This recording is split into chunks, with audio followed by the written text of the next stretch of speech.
Mr. Speaker, the Premier said in estimates that he will not call a Manitoba inquiry into missing and murdered women. But accumulating evidence over the last year shows that the largest number of missing youth are in the care of Child and Family Services. Yep. Youth for whom today's NDP government is the acting parent. Surely, when children under the care of today's NDP are the most likely to be reported missing, we should have an inquiry in Manitoba into what is happening. Will the Premier today call an inquiry into Manitoba's missing children? Thank you very much, Mr. Speaker. We know that the children and youth that are involved in the child welfare system have complex needs, and we need to ensure that we're providing them with specialized services. That's why we've made investments around assessments and supports, as well as in improving and increasing the number of specialized beds and treatment beds that we have available. We have many partners across the province. We have 1,600 beds.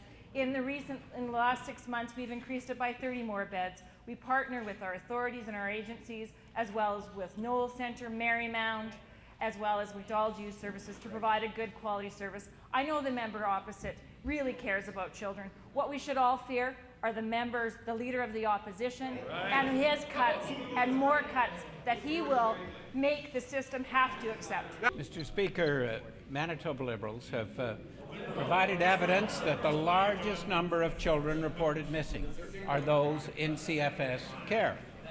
The Minister herself has said that these children can leave their place of safety and wander around at any time of the day or night, and that some of these children end up in crack houses. Recently, a 17-year-old, while in the care of today's NDP government, ended up in the sex trade.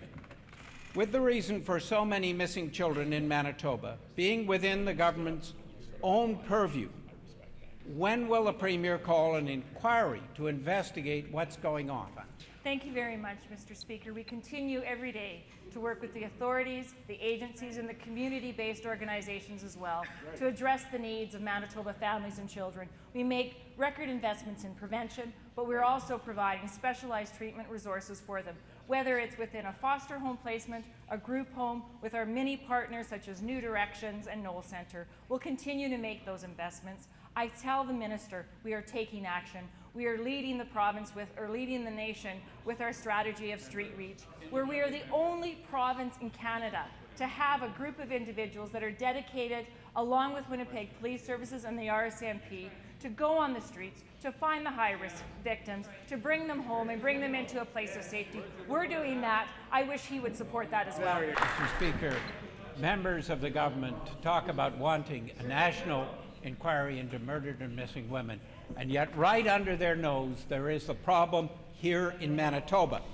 The facts are unequivocal. Most of the missing children in Manitoba are children in the government's Child and Family Services care. The Premier and his minister are running the CFS system so that youth end up in unsafe places like crack houses.